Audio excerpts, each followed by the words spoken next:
یہ جو نظام ہمارے خلاف چلا ہوا ہے نا کہ یہ بڑے انتہا پسند ہیں اور یہ بڑے جناب وہ بڑی سخت باتیں کرتے ہیں. کبھی کس روپ میں اجلاس ہوتے ہیں, کبھی کس روپ میں اجلاس ہوتے ہیں. کہاں وہ اقبال کلندر لاہوری تھے, میں ایک گل کر رہا ہوں تاکہ بعد تمہیں سمجھ بھی آوے. اقبال کہتا ہے کہ پسرا گفت پیرے خر کا بازے ترائی نکتہ باید حرز جاں کر بنمرودان این دور آشنائی باش ز فیض شام براہیمی تواں کرد.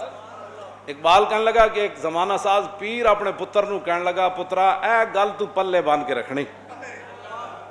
اقبال کہنے لگا کہ ایک زمانہ ساز پیر نے اپنے پتر نو گل کی تھی, انہیں کہا ترائی نکتہ باید حرز جاں کر.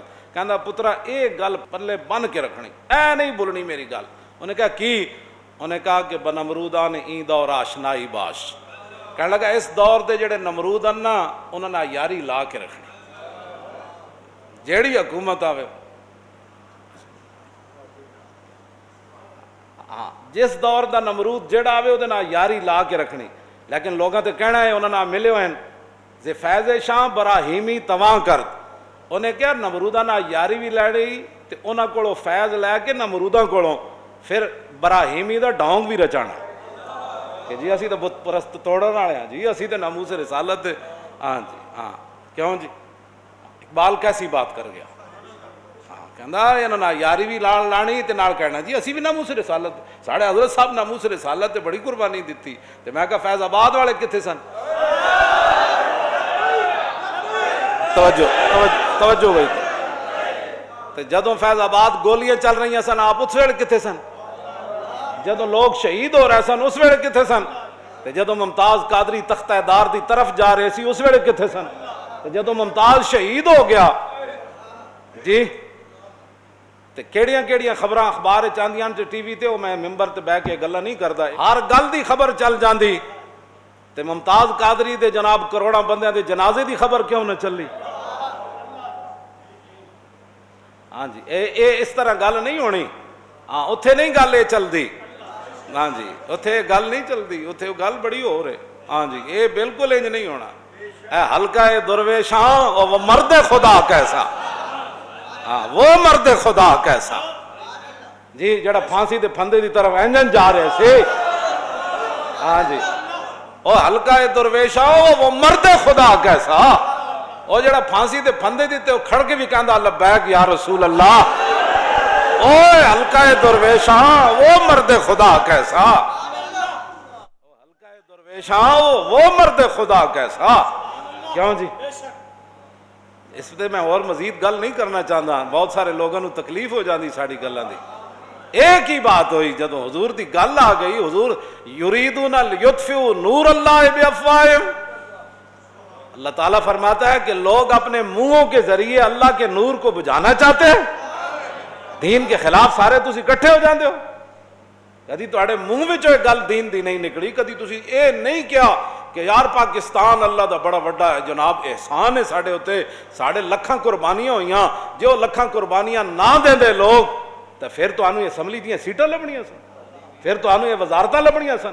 مڑ کے تسی پھر پاکستان حضرت فاروق اعظم, جدو میں وہ گل کئی باری بیان کی تھی لیکن تواڈے یاد دہانی واسطے پھر سنو, جدو بیت المقدس دی فتح واسطے گئے تے اگے چھوٹی جی نہر آ گئی تے حضرت عمر اتر پے تے آپ نے وہ موزے اتارے تے فجعل علی عاتقہ, آپ نے دوویں اپنے کندھیاں تے رکھ دیتے.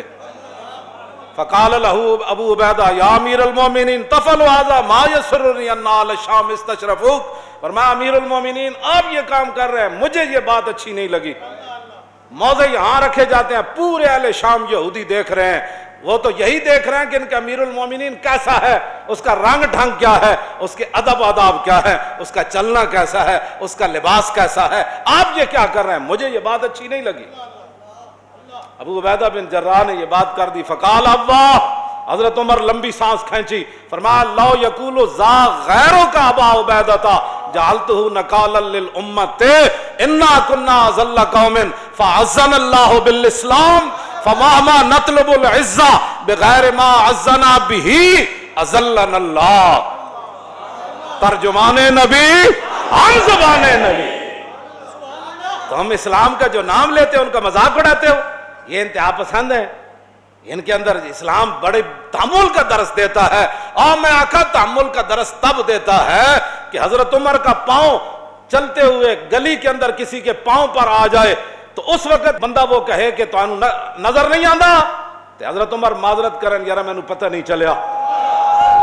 لیکن گل جدو دین دی آ جائے، گل جدو ناموس رسالت دی آ جائے تو پھر تے حضرت عمر اتنی دیر بھی نہ کیتی، جنہیں حضور دا فیصلہ نہ منیا، صرف اندر تلوار دے لانے دی دیر کیتی، آ کے آپ دا سر تن نال جدا کیتا.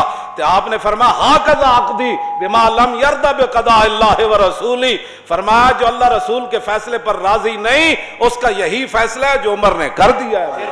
ساتھ بیٹھ کر پھر سارے کیوں جی انہوں نے بیٹھ کے پریس اسلام بڑے تحمل کا درس دیتا ہے، بردباری کا درس دیتا ہے. میں آخا سی پڑھے ہوئے جڑا تحمل بردباری درس کیوں جی. حضور دراز گوش ہوتے تشریف لے آ رہے کیوں جی، اور وہ پیروں میں خاک اٹھی. عبداللہ ابن ابی اپنا منہ ڈھانپیا تے آپ نے فرمایا اے اے کیا کیتا ہے تم. انہوں نے جناب اتنی دیر جناب گل گرمو گرم ہو گئی ہوتے. پھر کھڑیاں کھڑیاں اس گدے مبارک نے حضور دے دراز گوش نے پیشاب کر دیتا. وہ کہنے لگا الیک انی آذانی نتن حمارے کا، حضور انہوں دور لے جاؤ، یہ پیشاب نہ سانو بڑی تعفن پھیلیا. تے صحابی تحمل کی بات ہے، اس نے پیشاب کے بارے میں بات کی کیوں جی، لیکن فرمایا تجھے پتہ نہیں یہ پیشاب کس جانور کا ہے. تحمل بھی کیا تو بردباری بھی گئی. اور مدینے کے رہنے والا باشندہ اور حضور کے پیچھے نمازیں پڑھنے والا عربی دان فرمایا حضور کا جو دراز گوش ہے اس سے تو نفرت کرتا ہے. واللہ لحمار رسول اللہ اطیب ریحم من کا، فرمایا رسول اللہ کا مبارک جو ہے دراز گوش ہے وہ تجھ سے زیادہ پاکیزہ ہے. عشق اپنے فیصلے، اقبال کہندا دی سراپا سوختن اندر طلب، انتہاش عشق و آغازش ادب. اقبال کہندا دین تو نام ہی حضور کی یاد میں جلنے کا ہے، اس کی ابتدا ادب ہے اور انتہا عشق ہے. کہ آج بھی صدیق اکبر حضور کے پاؤں میں لیٹے ہوئے، عشق ہے اس کے اندر. زور عشق از باد و آب و خاک نیست. اقبال کہندا عشق دا جڑا زور ہوندا ہے نا وہ بڑے سارا بندہ جڑا نہ ہوئے، اتنے سارے ڈولے ہون تے روزانہ جناب ہریسا کھاندا ہوئے تے 5 کلو دودھ شامی تے 5 کلو سویرے تے ڈنڈ بیٹھتا تے نال بادام تے پھر مسٹر لاہور بن جائے. اقبال کہندا اے مسٹر لاہور کے لیے بادام ضروری، ہاں اس کے لیے گوشت ضروری. میں کہا پھر اقبال عشق کے لیے کیا ہوتا ہے؟ کہتا ہوں زور عشق از باد و آب و خاک نیست، قوت از سختی اعصاب نیست. اقبال کہنا اتھے ڈورے نہیں ویکھے جاندے، اتھے بدن نہیں ویکھا جاندا.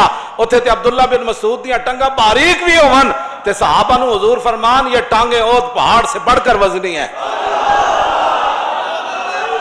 ہاں جی توجہ. ہاں عشق دا زور کچھ اور ہی ہوندا. عشق سلطان است و برہان مبین، عشق را ہر دو عالم زیر نگی، لا زمانو دوش و فردا یزو، لا مکانو زیر و بالا یزو. یہ کیا بات ہے؟ تم جو اٹھتا ہے لبیک کے خلاف باتیں کرتا ہے.